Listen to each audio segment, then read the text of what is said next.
ndinotenda Mwari zvikuru nekuda kwenyasha dzawo vatitendera kuti tiwane mukana wokugowera nashoko rawo. Theme scripture yatinayo is quite challenging. Handizivi kuti yakafungwa sei, but so challenging. Ndichatenda kuti mweya mutsvene uchatibatsira kuitsanangura igone kutibatsira nokuti tinoida naye. Anofunga tise theme yatisingadi. Saka tinoida sada kuti Mwari vatsanangure zvavanoda tivataure panapa tiva revived. So theme yangu iri kuti revived, to be agents of revival. Kuna kuti munhu wese ari kutoda karevival maari kuti agone kuzofamba neevhangeri yaKristu. So tichada ndiverenge Acts chapter 10, Mabasa aPostoli chapter 10 from verse 10.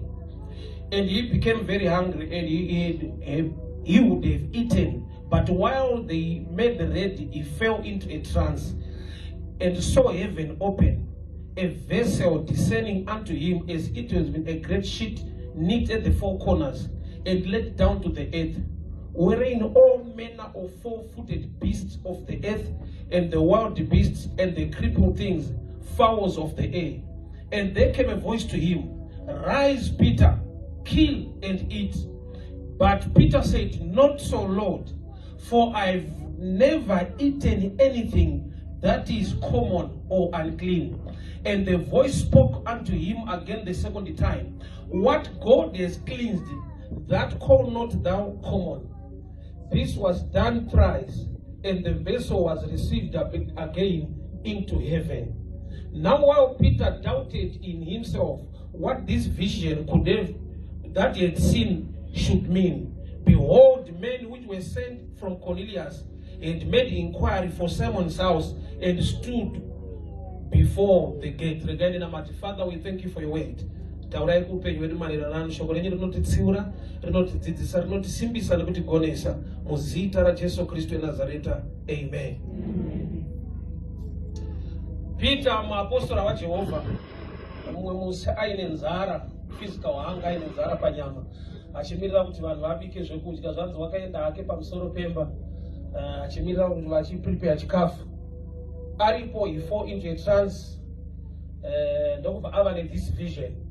Akarota riri gumbeza kana kuti eshiti rine mhuka, four-footed animals, maitova nyangwe nenyoka uye neshiri. Izwi richitaura kwaari kuti uraya udye. Zaona kune songo ndakanzwa izwi naye. So Peter wakanzwa izwi, sezvazvarewa wakanzwa izwi richiti kill and eat.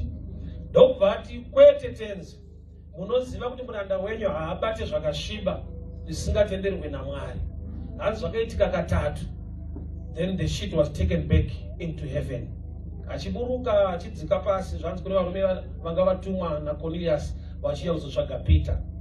Nyaya iyi ine chekuita nerevival inoda kuitwa naMwari. Iri beyond the mind of the preacher, of the apostle.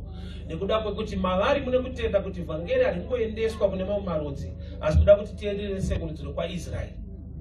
So Mwari vaita mufungo pamusoro pemunhu asiri part of Israel, wavawanira nyasha kuti agone kugoverwa vhangeri. So denga rakaziva kuti tikangoti Peter aende kundoparidza, anogona kuva nenharo nazvo nekuda kwekuti ane zvaanotenda uye ane zvaanoziva kuti zvatiite izvi tinoita. So revival challenge yainayo ndeyekuti inouya dzimwe nguva kuzounza the new mind of God munguva yatava. To an extent yekuti dzimwe nguva zvinoita sekunge zvinyorwa nezvatinotenda nezvatakajaira. So kana vanhu vatoshedzera revival pane nyaya. Revival is challenge chaiyo. And the Sunday theme is very tough. Why? Because pane kumwe kuita kwaMwari kwatisina kujaira. Kwaanenge achida kuti kuitike. But yeta kuzoera padrawing board totayo, but tisati wanzodaro. Isinodai so. Saka pana paMwari vari kutipa a picture yekuti munhu anogona kunge ari waMwari, but anogona kuramba zvoda kuitwa naMwari. To an extent yekuti nyaya ndaiverenga iyi, a preacher anonzi Peter ndiye ari kuparidzirwa kuti agone kuzoparidza. Nekuti Mwari kwaanoda kuti aendese vhangeri, but ega agone kungoendesa nekuda kwetsika nezvavanoziva. So Mwari vamupa a vision, ndokubva vamupa a message kuti aiwa usati chadiwa naMwari chakasviba kana Mwari vachichenesa. Zvoreva kuti Mwari unotoziva uye nekutenda kuti vanhu ava vane zvavaitendawo vachigumira apa, asi ndakuda kungotangira kubva ipapa tichienda mberi. Saka hachisi chinhu chiri easy. Panotoda kutanga paparidzirwa muparidzi over convinced kuti Mwari ndo zvavada, wotanga kuita zvaakudiwa naMwari. Ende zviri pachena kuti kana vision yakaitirwa kuna Peter akatumwa ari iye, vamwe vake vasati vane revelation iyoyo havasi kuzomira naPeter. Danger yekuva nerevelation personally isina kupiwa vamwe vanhu zvinoita sekunge uri kurasika. Yes, unoita sekunge une nharo nekuda kwekuti vamwe vakaonekwa vachikuzoti hatidaro. Iwo taiwa yendo zvataivirana kudhara, asi Mwari ndakanzwa izwi.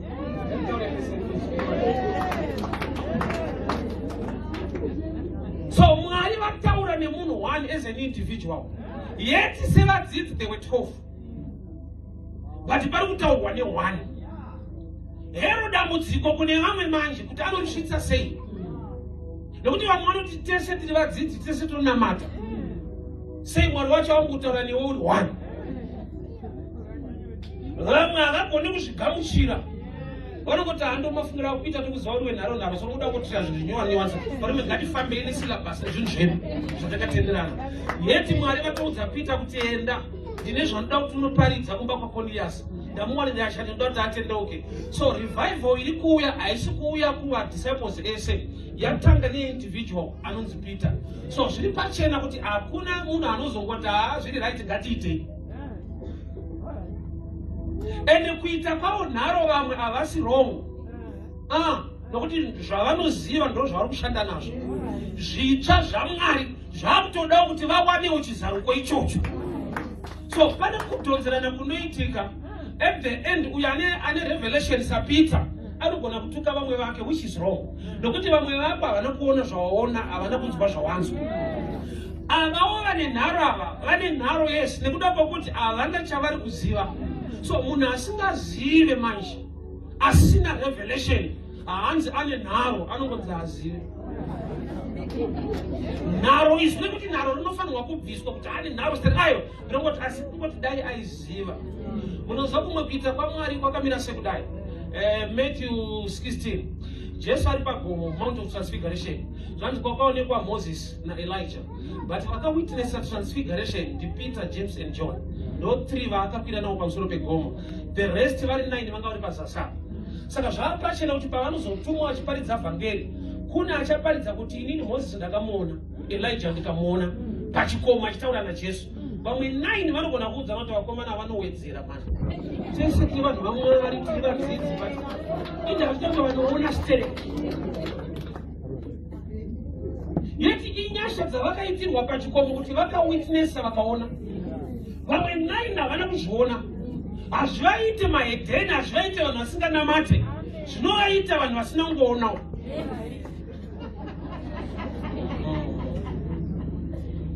So revival kumwe kuita kwaMwari kunotoda kuti kana saka ndoda kuti Peter kana apiwa message chaakudiwa nyangwe anoparidza kumba kwaCornelius zvinodiwa naMwari zvacho, unofanirwa kunamatira vamwe vake kuti varegere kuita nharo nepfungwa yaMwari.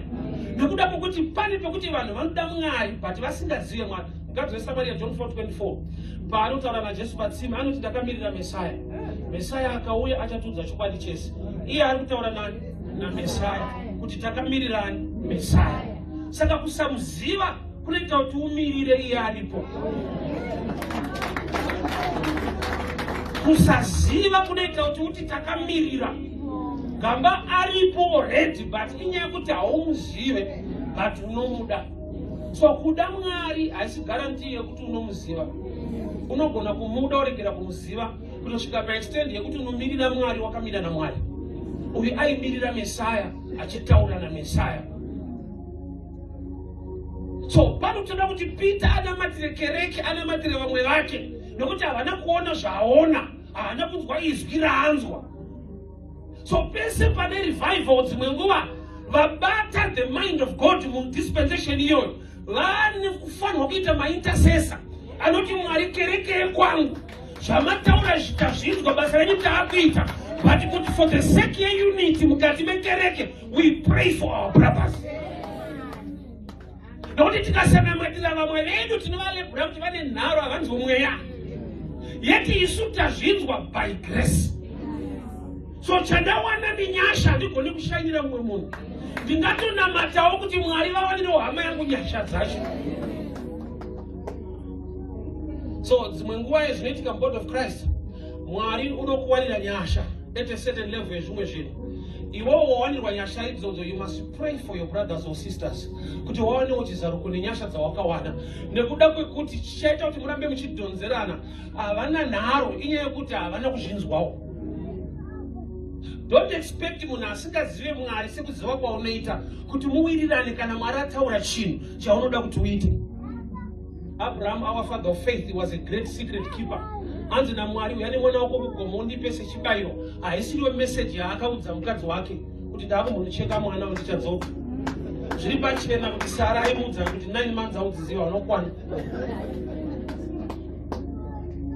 So haana kubva pamba nemessage yekuti ndiri kunouraya mwana, wakabva nemessage yekuti tiri kunoona matichadzoka. Even akutokwidza pamusoro pegomo, varanda vatatu vaakaenda navo vaakasiya muzasi megomo, haana kuvaudza message yekuti ndiri kunocheka mwana. Akati me and the son together kuno worshiper will come back. Vakutokwidza gomo racho, mwana wacho akabvunza futi, baba banga riripo, moto uripo, huni dziripo, chibayiro chiripi? Abraham haana kuti chiri kutaura ndicho. Chaitiza. Haana kudaro. Why ari kuziva zera remunhu waari kudhila naye. SaAbraham ndokubva Mwari vachatipa gwayana. Ndizvo here zvaaudzwa ari kumba kuti uya utore gwayana? No. Anzi uya undipe. But nokuti is a mature man, is a prophet. Une kumwe kunzwa. Mwari akataura kawana anonzwa katu. Paanonzwa kunzi uya undipe, anonzwa ndaamunotora. Nokuti anounderstanda kuti kupa kunokonzera kugamuchira. So izera rake haagoni kumanikidzira vamwe kuti vatende zvaanotenda maringe level yekuziva kwake. Saka pamwe pacho anoita sekunge ari kuvavanzira. Imagine kana audza mwana kuti Mwari achatipa gwayana, vava pamusoro pechikomo, Isaac obatwa osungwa netambo oiswa paauta. Anenge achingoti mudhara anonyepa zisingaite uya. Gwayana racho riri kupindiri ndaakusungirirwa panapa. But hadzisi nhema. Abraham wakatisimudza meso ako ndokubva aona gwayana. Zvoreva kuti gwayana parakaonekwa, Abraham akubvisa Isaac paauta. Isaac ndopaakatoziva kuti mudhara anenge anoita sekunge anonyepa but anotaura chokwadi. So uchazviona kuti when you mature in the things of God, pawaifunza kuti kubatirirwa ndopawaitosunungurwa. Pawaitofunza kuti kuitiswa ndopawaitoita zvinoidenda nyasha muupenyu hwako. Inyaya yekungoti Isaac anozvirealiza kana gwayana raonekwa, but kana achiri paauta anenge achishauta. Imagine wanzi Mwari anotipa gwayana iwo kusungwa netambo waiswa paauta. Don't expect kuti aingosekera kuti mudhara it's okay. Aiti mudhara uyu anokwana, hakuna baba wakadai, so inda mandisungira kusodi. Aitopopota. Eya hazvina kunyorwa, but unoziva iwo kana wasungirirwa zvida kuurawa kuti haunyarare. Mudhara andivhara, ndatouraiwa panapa atondisungirira. But pakaonekwa gwayana akanyemwerera. Why? Because akabviswa paauta pakaiswa gwayana. So there are times yekuti level knowledge yamauri kana wawanirwa nyasha. Okay, Mark 4 verse 8. Mark 4 verse 8, you know. The good seed mbeu yakanaka payakaiswa paivhu rakanaka. Yakakura in 3 categories.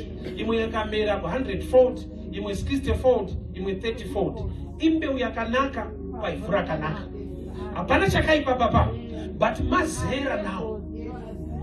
Nyasha dzinodaro dzine mazera azvo. Saka ari pa 30% anotonamata Mwari, but asati akurawo kuenda pa100. Saka panoita dambudziko, we30 akaona ve100 oti vakubata-bata tese kunonamata wani sezvikuitika kwatiri. Asi Mwari nekuti nesinototonamatawo. Kamba una Mwari muzera iroro, uyu ana Mwari wokune rimwe zera. The body of Christ don't challenge atinayo sometimes. Kazhinji vanhu vanofunza kuti Mwari anopinda chechi, but ukareverenga rangu rinototi miviri yedu itemberi yaJehovha. Anenge anopinda inini. Saka dzimwe uchiti greater is the one inside, not in our church, inside iwewe, than the one in the world. Iye ndiye anopinda inini. Ini ndopinda chechi. Saka tozoona kuti unogona kutopinda chechi asina kukupinda. Zvinotozooneka unhu hwako uri muchechi kuti anopinda chechi.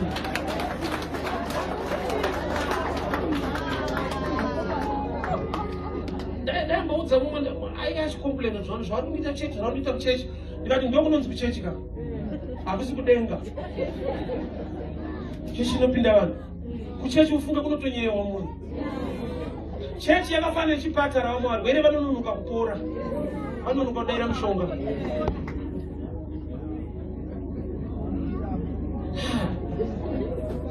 Kune vanhu vanoverenga kuti wivhi yako yane 2 weeks. Kuna anotoverenga maweeks.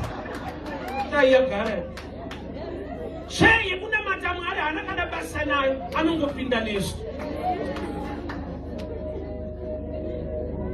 Akusiko kuna nyari ganzongo. So Peter ane revival yauya impersonal. Ane message yapiwa naMwari. Isina kupiwa shamwari dzake vamwe vadzidzi, isina vamwe. But vese vari vaMwari. Jesu pane nguva yaakatevera, vadzidzi vaenda nebhota achifamba pamusoro pemvura netsoka kudai. Peter ndokubva atishe kana muri miniti nderenduwe Peter ndokubva atenderwa akauya. Jesu wakafamba naPeter kunzo. But havana kuzopfuririra bhoti, vakanojoina vamwe vasingade miracle, vanongofamba vari mubhoti. Zvoreva kuti Jesu haasi kuti Peter ndeshasha ndakutenda naye vamwe sarai.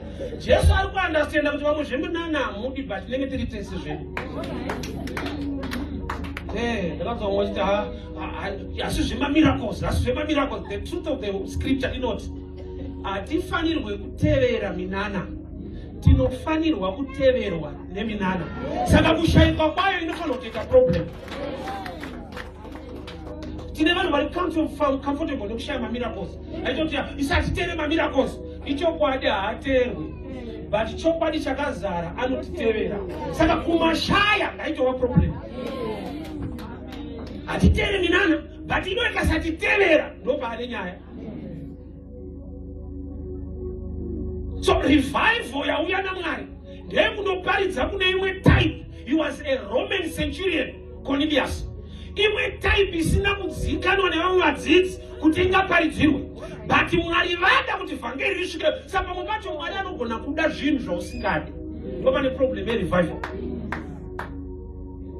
Mwari anogona kuda munhu wausingadi. Akati kudenga ndokuchaita problem man. Bozi kudenga kuchapinda imwe type yatisingafariri. Kudenga ndere Mwari karisiredu. Imagine mbavha pamuchinjikwa yakati tiri kuenda tese. Vakabirwa vakanzwa sei. Kudenga kune noizi. Unosvika munhu akakuvhara aripo. Kondera mwarika. Kana kune mbavha yakanzi tiri kuenda, vakabirwa vachasangana nayo. Kana munhu akandinyudza but hatiri tese. Denga ndera Mwari. So chinonzi revival ndiMwari ari kuda kuita zvinhu zvitsva, but ari kuda vanhu vane a fresh mind uye vanogona kuunderstand kuti kana Mwari vatituma kuti tiite chinhu ichi, but we belong to a church. Saka zvichida vamwe vanonge vachibata kana kuchiwana instead yekuvadadira kana kutobuda kuti hamutende takutotanga yedu pasite. We must pray for the church. Tine munhu wokutanga ngowana revelation anozoona kuti vese vakarasika. Vari kuwastira time. I'm too big for this church. Overbuda, that's an error. Kuva nerevelation isina vamwe haisi confirmation to start your own church.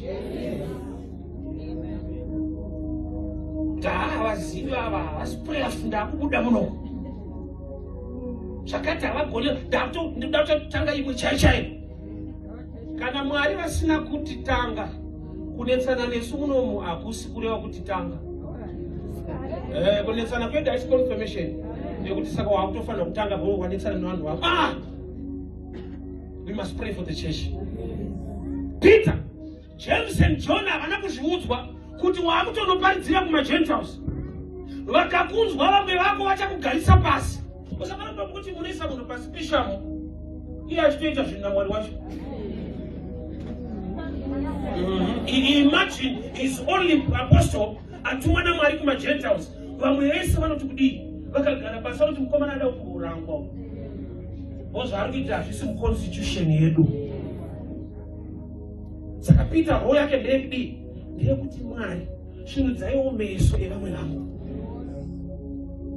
Itai kuti vamwe vangu vazive pfungwa yenyu mukore uno. Inzwa, nharo dzavo dziri based pakuti havazive. So hatidzi classify senharo kusaziva.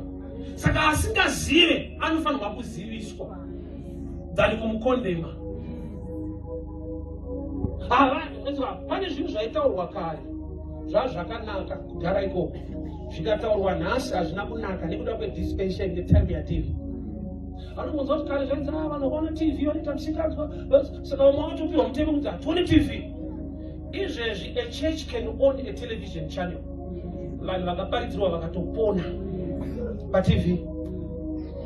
Wrong use yeproperty haiite kuti tikondeme property. Kune munhu akabaya munhu nebanga ari kujeri, ini ndine 3 havasi kundisunga, ndinoziva kuti ndiri kucheka beef kwete vanhu. Wrong use yeproperty haiite kuti tikondeme property yacho. Kereke church ngaizive kuti kana Mwari waunza chinhu chitsva pakati penyu, chinhu chese kana chiri chinyowani chinofesa resistance. Hakuna anongoti hazvo amataura ndizvo ngatiite, kuna anodzokera mubhuku ovhura so. Taiwa pati hatidaro mani. Kune zvakarambwa Mwari zvaanogona kuvandudza mugeneration yedu. Amai vangu pandaita Olive vaigara vachiuya vachiti, mwanangu hatidi kamuzukuru, hatidi mhosva pano, ita mabhuku. Kuchikoro kwabviwa ndaakushanda vakauya vakademba futi ndofa ine isina muzukuru. The same person. Kuda kuti vari kutaiwa ndaitsura nguva kwete munhu. Nguva yawaiva ndo yakakodzera message yawakanzwa. But this time wakutoda message yekuti ndionewo muzukuru wavo. So munhu akasa understand time. Bible records the sons of Issachar were commanders of Israel because they had understanding of times. Pane zvinoda kuzivikanwa munguva yatava. We are living in a different dispensation. It's why chakanakira revival nerevelation yaMwari haisi against the mind of God. Kana ukatova deeper revelation yakadii, hakuna revelation ili antichrist. Revelation yako inofanirwa kungomezhwa nemastandard eshoko raMwari. Mwari rudo, Mwari ane hanya nekuponeswa kwevanhu. Saka tikaronga group yekuti ada kufamba tichiparidza, Mwari vati tiite revival, tipinde muguta tiite makrusade. Vakavhura bhuku vakati yeda hidaro, oti shuwa yeda hidaro, asi Mwari ari kudaro, ari kuti vese vakarasika anovada. Oza kuita nharo wakamira pamind yaMwari, God will back you. Nharo hadzingoitwi aiwa. Peter nokuti Mwari ndovataura, paachanamatira the brothers kereke, vachapiwa kunzwisisa naMwari nokuti ipfungwa yaMwari. Unoziva pane nguva yekuti kupinda chechi hakuna kuipa, chakaipa kupindwa nechechi. Ikakupinda wakuvara. Unoti kana ukatoshanya so unogona kuita mwedzi usinganamate uri kwauri, wotodzoka uchitopupura hama dzako ndarasikirwa. Mwedzi wese siri kunamata nandiri kubhokwa hakuna yedu. Because yenyu ndio inokutuma kunamata yenyu kwete Mwari. Mwari hauna basa na yenyu, ukaona pane yenyu unozozwa kuti yes. It's good to belong to a denomination, but the best to have Christ in you. Iye akava mauri anotaura, ane zvaanokutuma kuita. Kana vamwe vasina kuzvinzwa chaakanakira manje, hairambe iri secret. Peter waenda kumba kwaCornelius akandishumira. Bhaibheri rinoti ari pakati pekushumira, vanhu vaiva mumba vakazadzwa naMweya Mutsvene. Mweya Mutsvene akava chidhindo chisimbiso chekuti movement yawaita denga riri kuibheka. So kana vanopikisa Peter vakati wakaenderei, anongoti chibvunzai Mweya Mutsvene kuti akaingei, ndaenda ikoko.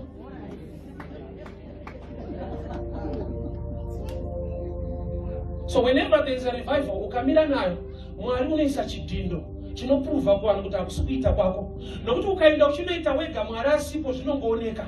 But Mwari akatanga kuita zvinhu tichiti wakarasika, mapofu achishunura tichiti wakarasika, zvirema zvichifamba, kurasika kwako kwane equation, ida kurasika kune power. Pane zvinofanirwa kuitwa naMwari zviri beyond kuita kwako kana wapinda murevival nepfungwa yake. So Peter wakaenda akandoparidza kumba kwaCornelius. Vision yaaipiwa achiti Mwari handidye izvi. Mwari vari kuti ndine zvandafunga kuti udye manje. Miu yekudenga shaishaiwo. Iwe hauifarire. haina kuchena, haina kunaka pamberi pako, but ndaita mwoyo nemurume unonzi Cornelius wandada kuti aparidzirwe andizive nokuti ane zvakanaka zvaari kuita, but pane chakashota muupenyu hwake, he is not yet saved. Cornelius Bible rinopupurira kuti minamato yako nezvipo zvako zvasvika. Saka dai sei denga rakati Peter ngaachienda kumba kwaCornelius, denga rara kutyika kuti iye haazosvikawo kudenga zvipo nyange zvichisvika, nokuti kunosvika vanhu vakaponeswa. So Cornelius anga achiita zvinoitwa nemakristu asiri mukristu. Unoziva kuti zvinoita kuita zvinoitwa nemakristu asiri mukristu. Mwana wangu ane vana vanotamba navo, patinobuda tichinoparidza kumastreets vari pagedhi vanomboshedzera kuti teti, saka vamwe vake vanongotedzerawo same age. Teti mutunzire machips. Patinobva kutaundi ndine machips, handifambe mudzimba dzeshamwari yake tichinoka kuti vana venyu vanga vati machips ndichibuda, vana venyu vanga vati machips ndichibuda. Dzimwe nguva unongofunga kuti saka munonyima straight. Pane chakuda kuti uone, pavashedzera pane zvandaziva kuti ava vari kuteedzera mwana wangu zvaari kutaura. Ava vasi vana vangu, vanhu vari kuteedzera zviri kutaura mwana wangu. So paunotonamata denga rinotonzwa kuti ari kuteedzera vanhu vanonamata, hanamata.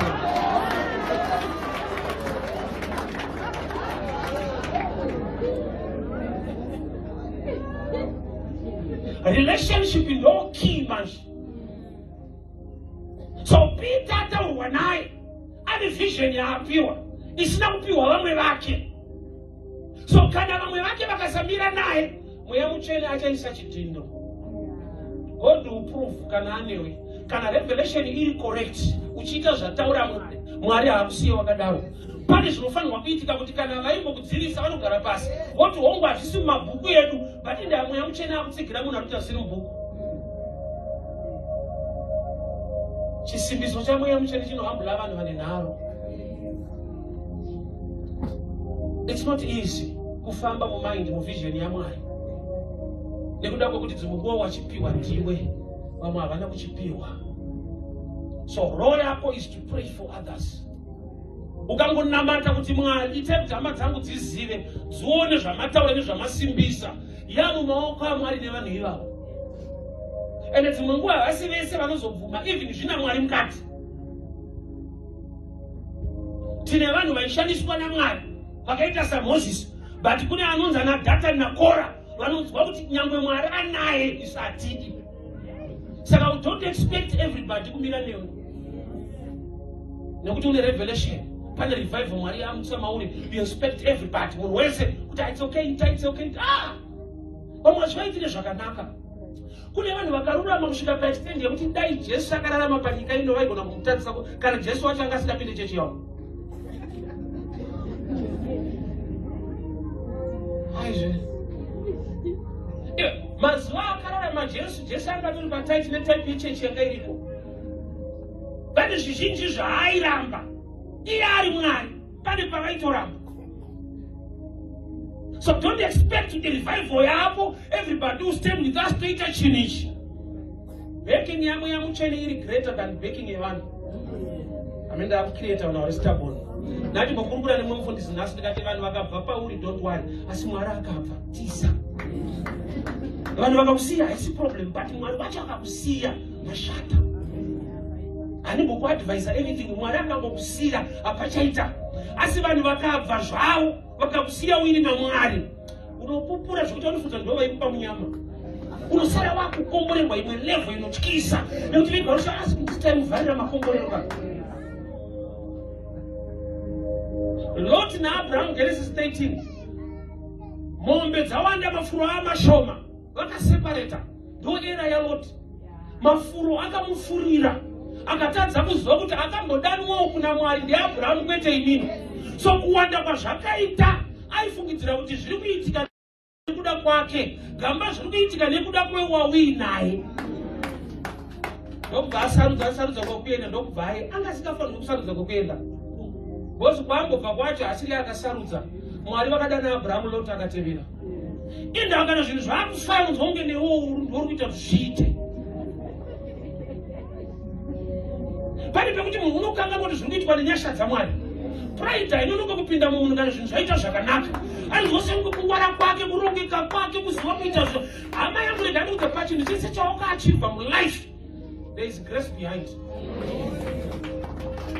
Wakaipasamba kuzevezera achikunyepera kuti because you are too beautiful. Andipashiba so ukazofamba unoona dzimwe simbi dziri murodi.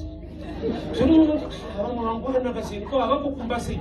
Kumba uko akungowirwa nebeauty unowa zvakadaro hakuna kuchipa. Especially kurire kurorwa ndoine nyaya. Iwa one pamuchato kuti anochata wacho anenge akavharwa sokumeso. Inoitika tradition kai. Ndikazoti pane zvazvinoreva. Why goes paanenge akavharwa kumeso achiperekedzwa vanhu achitambawo havadi kuti akasika kuvhura face. Vanhu vanozotaurisa kuti vakapashure kari nani darika. Zvinongodaro unoperekedzwa nevakati nakei. Nyasha dziri stable unofunga nyasha dzoshota. Vasingakodzeri nyasha dzikavabata so vanoperekedzwa nevakakodzera. Unotozoona panonzi Make is the Bride paanosukudzwa vheyu so unozoti inyasha zveshuwa hai nyasha. Atinombonyepera nedzimwe nyasha mene.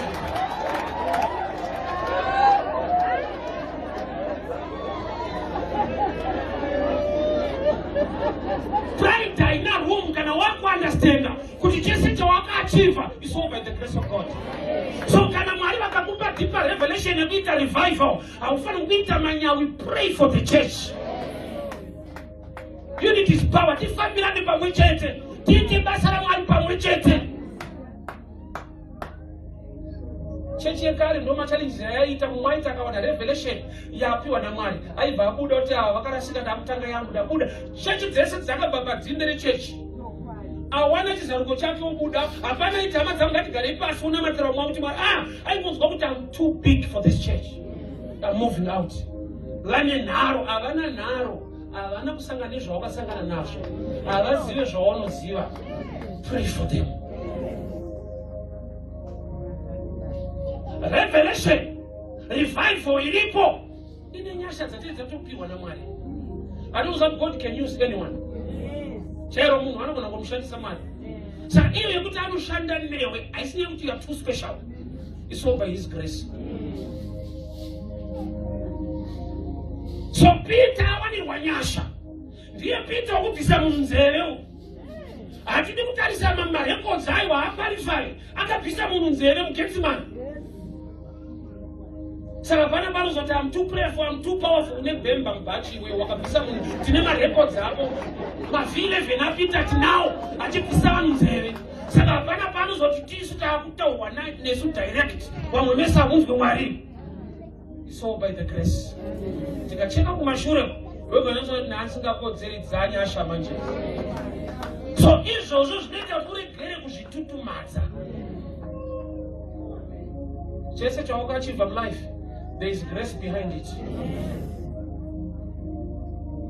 Imba yawakavaka pane nyasha dziripo dziri beyond kungounderstand nekuvaka imba.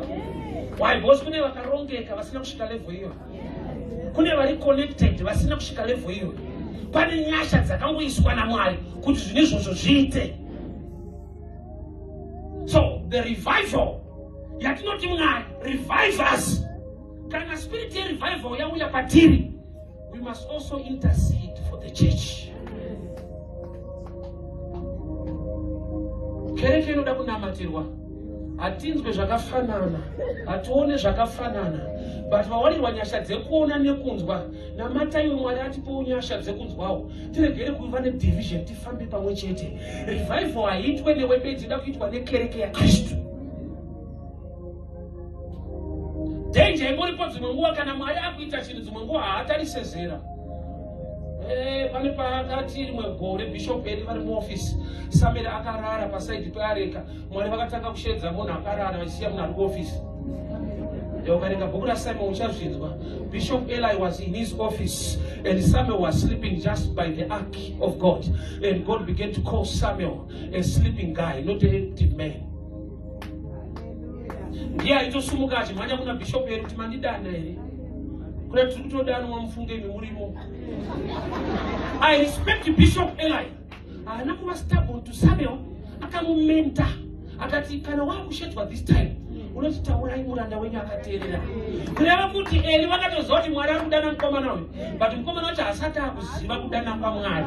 Saka ndopa aifanirwa kudzvanyirira dai anga nemoyo usiriwo. kuti hazvina basa ukashatirwa distamid nowa manzwirayo, but akamumenta in a positive way. Nokuti type of a leader ari kuti Mwari kana mada kushanda neyouth tinoimenta kusvika basa raitwa. Nokuti dzimwe nguva dambudziko riripo, vakuru vari kuti chechi takabva nayo kure, vadiki vada kuenda nayo kure, saka pane vashikani vari kuenda kudhonzana, kune vakabva kure, kune vada kutoendawo kure kwazvo.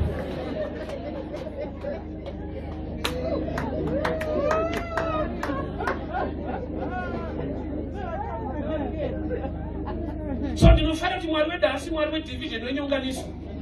That's why Mwari vakatopinda muna Eli akamenta Samuel. Saka Samuel pa ministry yake yese munhu anorespekta, munhu akamudzidzisa kunzwa voice raMwari. Anova a man asiri kurespectwa nevanhu, nokuti Eli yanga ane record iri negative, akatadza kutsura vana vake. But Mwari vakamushandisa kumenta Samuel asiri mwana wake. Zvinhu zvaMwari zvinenge zvinovhiringidza kudai so. Kuti Moses pameri vanzi taura nedombo vanhu vanwe mvura, iye ndokubva arova mvura kwakubuda. Ini kuchikoro kwandakaudzwa zvanzi formula kana iri wrong, answer haiti correct.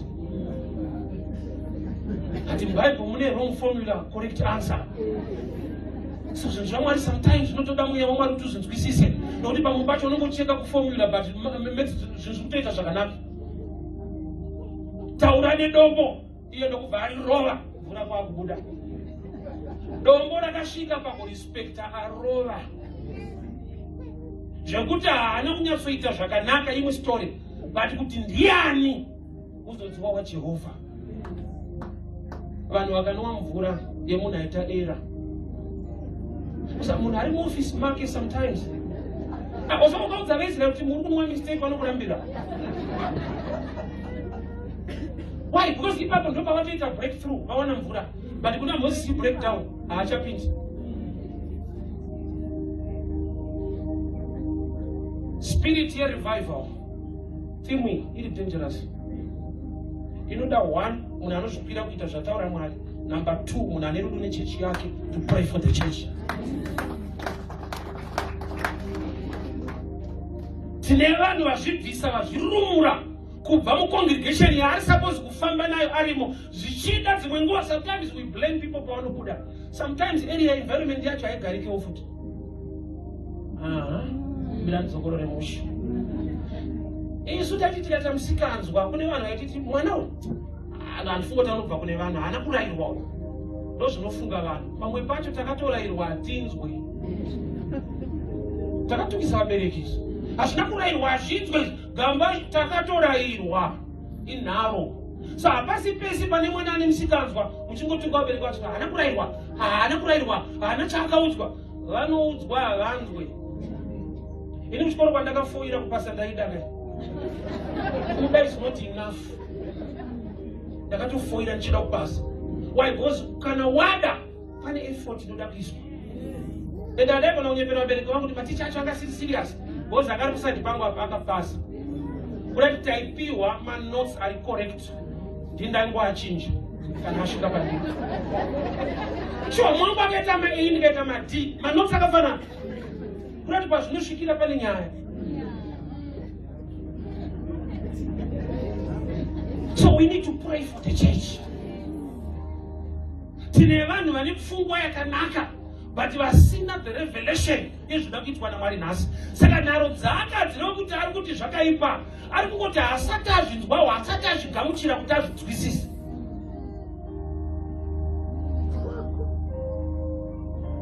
Revival ida kuitwa naMwari. Pari kutanga paitwa revival munhu wacho kuti afambise revival yacho. Nokuti Peter akangonzi enda madzidzwa nharo dzaaita zvanzi zvinani clean hatidye. Atoti Lord kuti ndikutozwa ndimi Mwari but kuda kundidyisa isingaite. Anobe pandabereka pati Lord this is unclean handidye.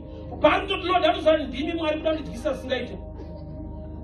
Munhu anga mutsvene kudarika Mwari wacho. Akutoparidzira Mwari kuti ndamuchidhibha hazvidyiwe izvi. Ndamuchimboronga mimi isingaite.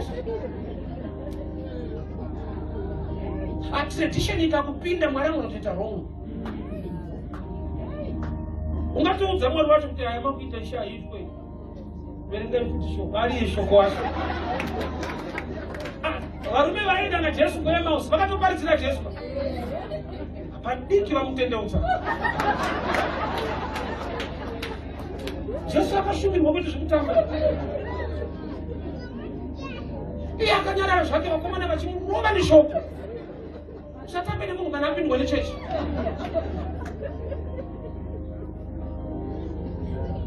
We need to pray for the church. So prayer nekuva nesimba rekuita zvatakuudza revival. Kana Mwari achiisa mauri achiitike kusvika waenda panzvimbo kuti uite chinhu chacho, zvakafanana nechipo chebhora. Achitambe bhora, munhu ane chipo chebhora ndiye anotamba bhora kuti chipo chioneke. So patinoti Mwari udzai revival pakati pedu, you must make sure you are ready to do it. Hazvinakidzi, hazvigone kugamuchirwa nevanhu nokuti ndezvaMwari. I remember pandakatanga street preaching, a friend of mine akaunzwa kuti ndikuparidza parengi, akanimirira, akauya akanimirira, ndikapedza ndobva atakaundibvunza zvakatanga sei. It was just a dream, ndokupenga kunoita vanhu kurota so. Beware of good people who are not godly. Aitanga ada kundikansela achida kutondikanzura. Aida kundibvisa mukolini ne-good statements kurongeka. Why? Anakunzwawo Mwari achitaura kwaari ndini ndakanzwa. Saka I won't accept. Handingatarisire kuti anondiomberera maoko kuti paridza ndiri pano shamwari yako. Akati wakuti makisi. Ina uchidaro usodaro. Kana wada chichechi chinoenda kuchechi kwacho. Ina uchiparidza parengi. I revival yaiswa naMwari mandiri. But it's still society, especially my friends. Havana kuipa welcome. Ati mai ndaita ndakatanga chivavanzira. But thank God vakazvigamuchira pavakazvinzwa, because mbiri yakazouya kumaraini. Kuna mama vataigara navo vaienda kumbari kumusika, vakati vane vanhu kono. Roja repenyu rinongoita zvekugaini bhaibheri parenga. And right. Vachingobva kumusika vabva vazoona adzimai zvikati mumba munyatsowirirana muchinzwanana muchechi. Bona ndakutopenga vaitoti murume mukutaura muchinzwanana. Saka ndopavachoshandiswa kuti koindava. Saka mune zvauri kuita zvebhaibheri murengo. Iva vahambira vepamba vakaramba pavakanzi muroja wenyu akati anogara maraini kuseri. Asi nhasi manje ndo vanoudza vanhu kuti aigara pedu chaipo. Ava vakamuzori paredhiyo napaTV sosati uyu pedu chaipo pedu. Mwari akatsigira revival yako vanodada newe. Mweya Mutsvene ngaaise chidhindo chisimbiso. Kana vakangoti munhu ari kupenga vatora mupengero wacho hakusi kupenga kwakadai. Upenyu huchivandudzika kudai so tichingoti munhu ari kupenga kutovhateka vacho vari right. Dai Mwari atiwanira nyasha. Aisa chisimbiso chidhindo parevival yaari kumutsa pakati pedu. Why? Nokuti nharo dzemunhu hadzigone kuzobvita chisimbiso chaMweya Mutsvene. Nharo dzevanhu nekuronga kwevanhu hakuzodarike zvinoda kuitwa naMwari. Akaisa chidhindo, we are now safe. Kana vakaita nharo kuti hazvisiri zvoenda haidaro, isu tikamira naMwari, Mwari akamira nesu, vane zvavachaona.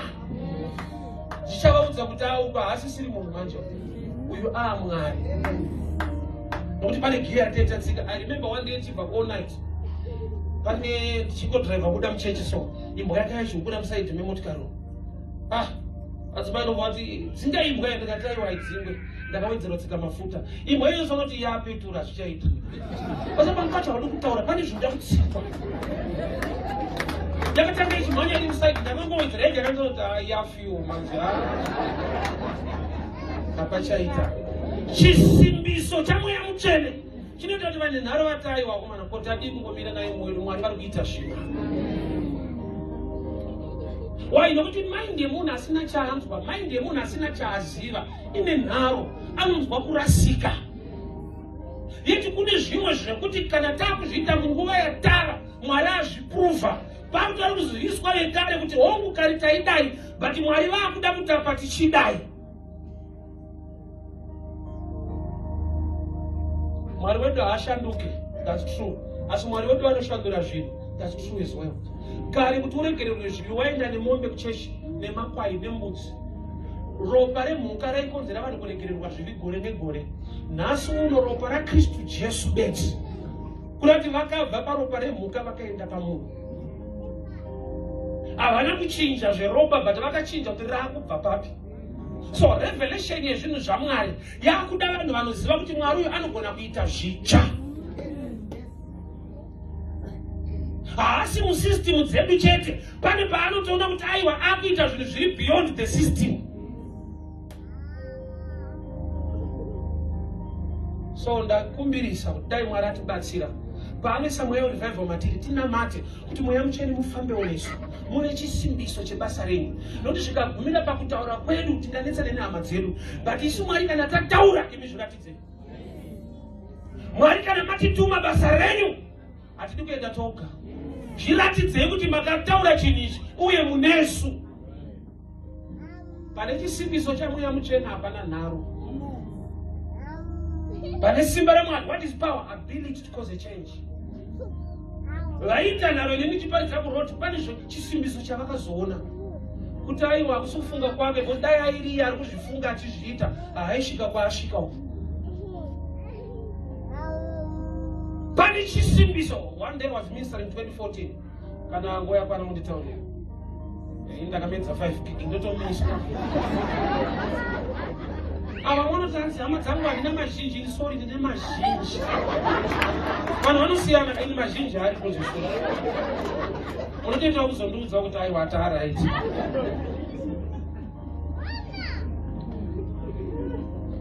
Peter ari pakati pekushumira mumama Cornelius. Zvati mweya mutsvene wakaburukira pavanhu. Ndobva ati chichatitadzisa kuvabhabhatidza chii? Nokuti kana iye mweya abata vanhu vake, kwaini ndichashaina ndakamira paisa Peter.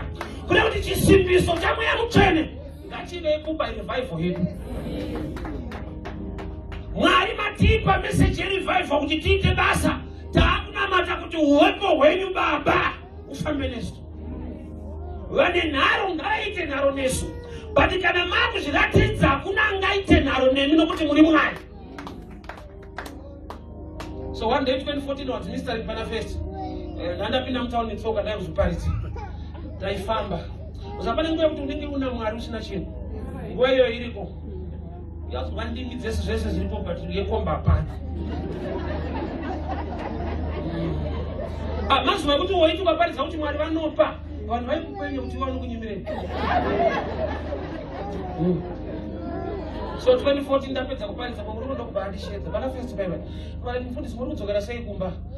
Nokuti handichaenda pako pakabhana ndozodai kuenda kumba, hausitaura zvitsoka wagara zvemakombi. Kira ko anoenda kumba zvanzi aiwa madi kuti tiende pakasi ukasera ndikutengere mota muende.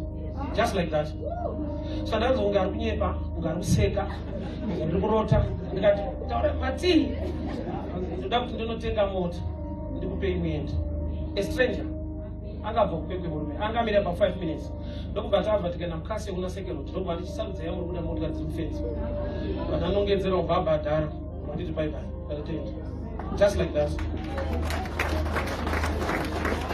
Chavaye vaiti kunenge kupenga ndanda kuvapa lift vachitaura kuti ndanopenga vachiti vakandibvunza zvakafamba sevo vaudza saka mapengero ako anobhadhara unozopenga zvekudhiraivha.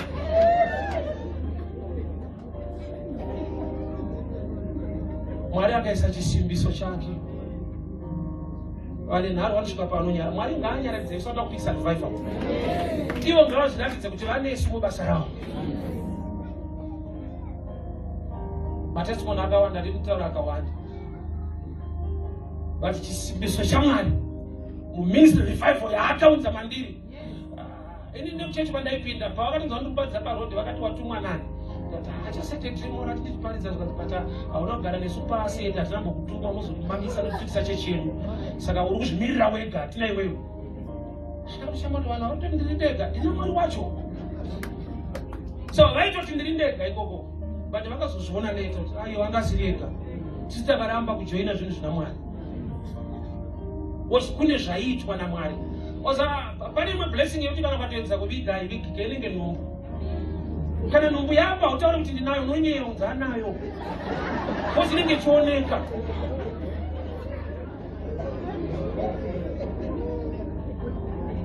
Mwari unoisa chisimbiso pazvinhu zvake. Let me give you two testimony gare pasi. ndikusimbise parevival unoda kunzwa naMwari muupenyu wako uregere kuona moyo. Asi nyaya yemuBible chetu iri real. He is the same yesterday, today, and forever. One day I was ministering manifest. So kune vanhu ndoita Facebook live sometimes. So kune munhu aiwacha ndobva ndona ndisina ring ndobva andifonera. Kundisaka kuti kune mukadzi makachata ndikati handina ndaona ndisina ring muchiparidza. Saka inda musina kuchata. Zvikwanisiro hapana nekudizvi kanzi ayo imi mangwana chienda mutauni. Munotsvaga kuti venue mari, media mari, catering mari rondifonera. Pakanonoka kuedza kwachitoda zvinhu kati.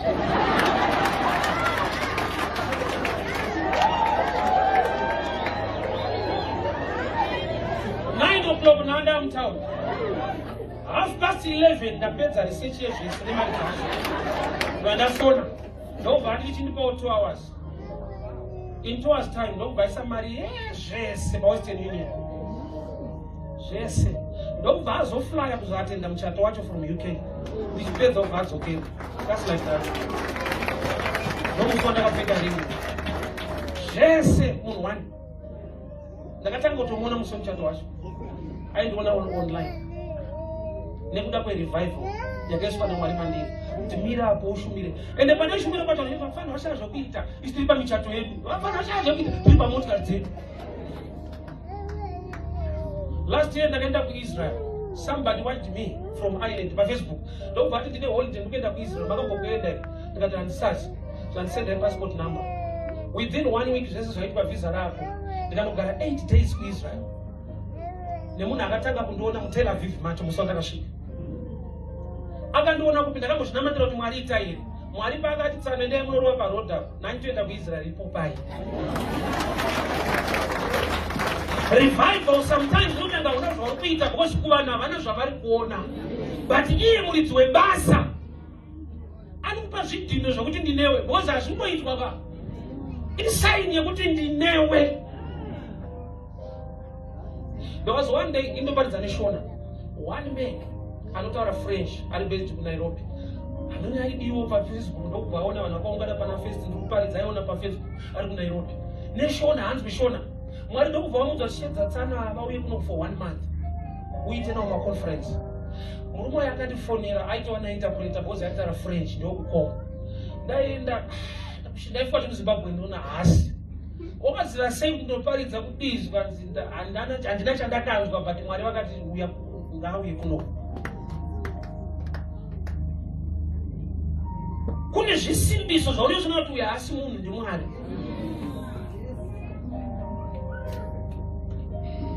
Mene zvokundichallenge apa. Wani vasati yakwana. MuCovid 2022. One man, mu7th day Adventist, pasavati unoziva. Vatambe ndimwe chechi. Mu7th day Adventist akandifonera zvanzi mufana uya kuoffice. Ndasvika kuoffice kwake. Ndiri musavada but Mwari vane zvavataura neni. Saka don't worry about nechechi yangu. Vamwe vedu havatende zvamunoita paridza murodhi but Mwari ndakaona video yako paridza murodhi kuchinaya. Una umbrella. Vanhu vakamira muside meshop. Dedication yako yakandichallenge. Mwari ndokubva vandudza ndiite chimwe chinhu. Ndokubva nditi for this whole year 2022 yese every month wapa payroll.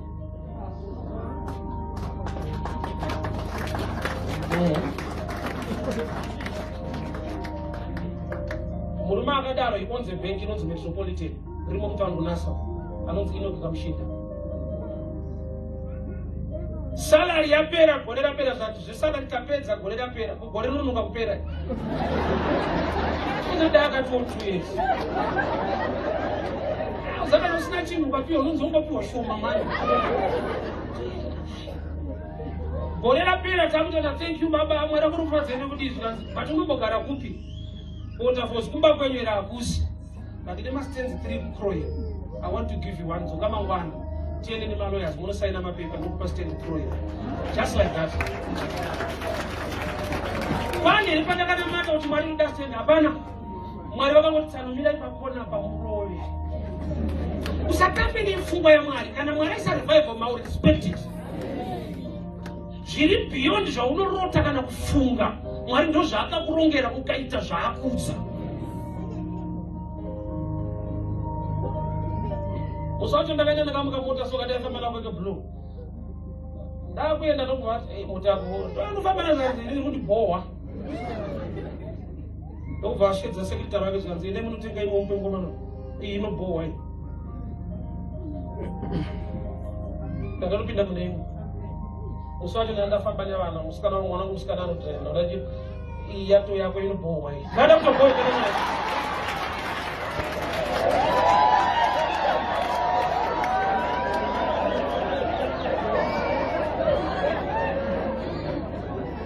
sei ndiri kutaura zvinhu izvizvi because Mwari paanoisa revival mauri paanodyara chinhu mauri sometimes unoshaya vanomira newe but ita nokuti Mwari vataura.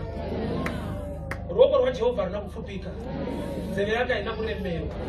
Pese paunomira uchiita zvaataura anokuratidza kuti pane chisimbiso chako chiri beyond. Vanhu vanofanira kusvika paanonzwa kuti uyu Mwari uyu taiti kupenga mukutaura hake but kana dai aipenga mupenga rokuti anenge akugara kune vamwewo upenga zvekuenda kukorodero upenga uchidawo.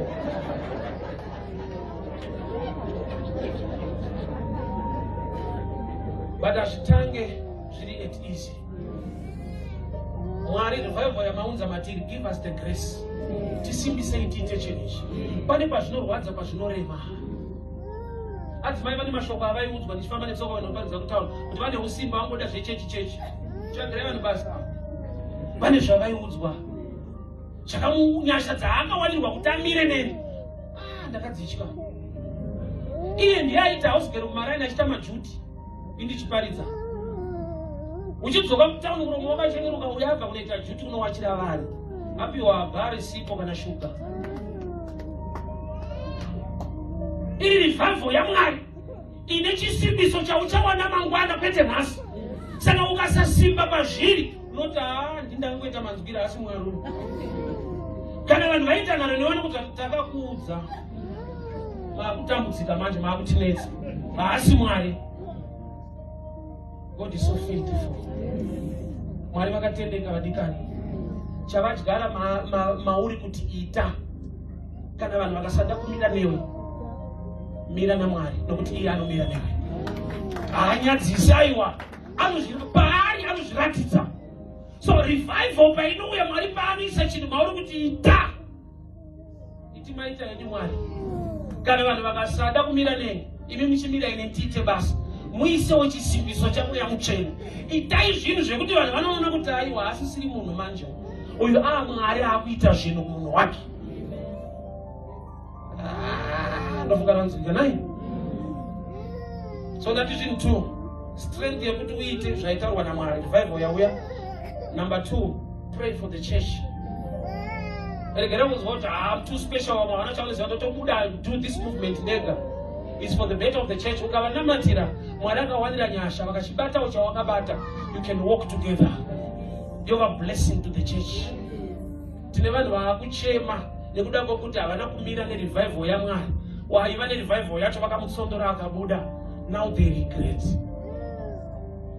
Mwari akaropafadza mwoyo wedu muno nechipo chaamupa.